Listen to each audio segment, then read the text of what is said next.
Hello, good morning everyone. बच्चों, कल की क्लास में हमने मॉडल्स पढ़ी थी और आज हम क्लॉज समझेंगे। क्लॉज की डेफिनेशन, टाइप्स वगैरह, और यहाँ से भी क्वेश्चन बनते हैं, तो देख लीजिएगा।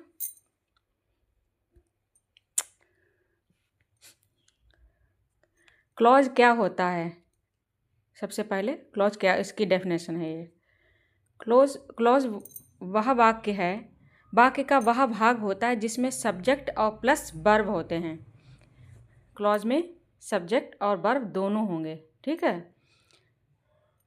क्लॉज अपने आप में पूर्ण वाक्य भी हो सकता है और यह किसी वाक्य का अधूरा हिस्सा भी हो सकता है। जैसे आई नो, जैसे आई नो सब्जेक्ट है और वर्ब है, और दैट ही इज़ ऑनेस्ट कि वह सब्जेक्ट भी है वर्ब भी है, लेकिन ये अधूरा हिस्सा है, ये पूरा मैं उसे जानता हूँ। तो इस तरह से इसका आधा हिस्सा भी हो सकता है और पूर्ण हिस्सा भी हो सकता है, ठीक है। और इसके टाइप्स हैं, एक होता है इंडिपेंडेंट क्लॉज और एक होता है डिपेंडेंट क्लॉज। तो इंडिपेंडेंट क्लॉज क्या होते हैं? जो अपने आप में पूरा अर्थ देते हैं। जैसे she is reading a book, I like English, इस तरह से ये पूरा अर्थ दे रहे हैं और ये अकेले भी सेंटेंस बनता है। डिपेंडेंट क्लॉज में क्या होता है? इसे सबऑर्डिनेट भी क्लॉज भी कहते हैं, जो अकेले पूरा अर्थ नहीं देता है, मेन क्लॉज की ज़रूरत होती है। जैसे बिकॉज ही वॉज इल, क्योंकि वह बीमार है। क्यों बीमार है? इसका अधूरा ये हिस्सा है। व्हेन द टीचर केम, जब टीचर आया, ये भी अधूरा है। इस तरह से ये डिपेंडेंट क्लॉज है। इसे डिपेंडेंट क्लॉज के प्रकार कौन से होते हैं? डिपेंडेंट क्लॉज 3 प्रकार के होते हैं। कौन कौन से? Noun clause, adjective clause and adverb clause, 3 प्रकार के होते हैं। सबसे पहले नाउन क्लॉज देख लीजिए। ये नाउन का काम करता है और यह सेंटेंस में सब्जेक्ट ऑब्जेक्ट बन जाता है। That, what, why, who, whether, if, इस तरह से। That he is honest is true, subject बन गया। I know what you want, ये ऑब्जेक्ट बन गया, ठीक है। और एडजेक्टिव क्लॉज में क्या होता है? ये रिलेटिव क्लॉज होते हैं और इसमें पहचान क्या, ये पहचान के लिए प्रोनाउन प्रोनाउन की जानकारी देते हैं। जैसे कि who, whom, whose, which, that. The boy who is playing is my brother, जो लड़का जो खेल रहा है वो मेरा भाई है। I like the book which you gave me, ठीक है। इस तरह से ये हमें जानकारी देता है नाउन प्रोनाउन की। एडवर्ब क्लॉज क्या है? जो वर्ब, एडजेक्टिव, एडवर्ब की जानकारी देते हैं। जैसे समय, कारण, शर्त, उद्देश्य आदि बताते हैं। जैसे when, while, because, if, although, so that. Example, I will call you when I reach home. ये क्या बता रहा है? टाइम का हमें टाइम के बारे में बता रहा है। और he failed because he was careless, ये क्या बता रहा है? वो फेल हो गया क्योंकि, ये रीज़न बता रहा है, ठीक है, कि वो केयरलेस था। एडवर्ब के प्रकार कौन कौन से हैं? टाइम में व्हेन, व्हाइल, बिफोर। रीज़न में बिकॉज, सिंस। कंडीशन में इफ़, अनलेस। पर्पज़ में सो दैट, ऑर्डर दैट। और कॉन्ट्रास्ट में ऑल्दो, दो। और रिजल्ट में सो दैट।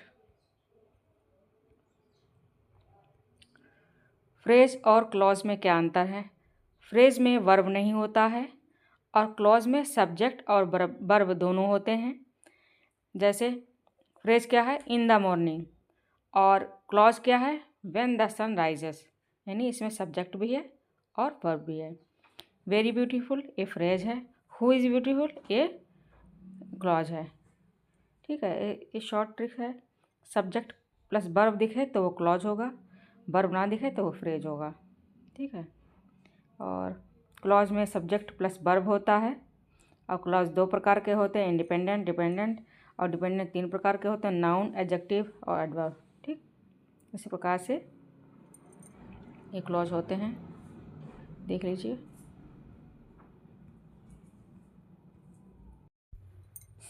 जो हमने समझ लिया क्लॉज क्या है,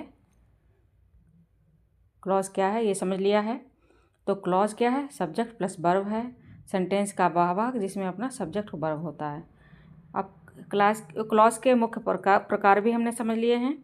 कौन कौन से होते हैं? इंडिपेंडेंट क्लॉज होता है जिसे प्रिंसिपल क्लॉज कहते हैं, और डिपेंडेंट क्लॉज होता है सब ऑर्डिनेट कहते हैं। ठीक है, अब हम समझेंगे इसके इम्पॉर्टेंट रूल्स। ठीक है, तो देख लीजिए। फर्स्ट रूल क्लॉज में होता है सब्जेक्ट प्लस वर्ब अनिवार्य होता है इसमें, बिकॉज ही वॉज टायर्ड। इसमें सब्जेक्ट और वर्ब इम्पॉर्टेंट होता है।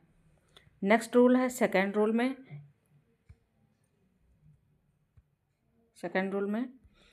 क्या होता है? इंडिपेंडेंट क्लॉज अकेला सेंटेंस बन सकता है। ठीक है, जैसे शी इज ऑनेस्ट, यह अकेला सेंटेंस पूरा है, कंप्लीट है, she is honest. Next third rule है डिपेंडेंट क्लॉज अकेले सेंटेंस नहीं बन सकता है क्योंकि वो डिपेंडेंट है। You will succeed if you work hard. अगर यू विल सक्सीड होता तुम सफल हो सकते हो, कैसे, क्यों, क्या, अधूरा वाक्य है, तो अगर तुमने कठिन परिश्रम किया। ठीक है, तो ये डिपेंडेंट क्लॉज है, ये इंडिपेंडेंट है। नेक्स्ट है रूल नंबर 4। इसमें नाउन क्लॉज सेंटेंस में नाउन का काम करता है, जैसे सब्जेक्ट का, ऑब्जेक्ट का, कॉम्प्लीमेंट का। What he said is true, I know that he is honest. ये क्या है?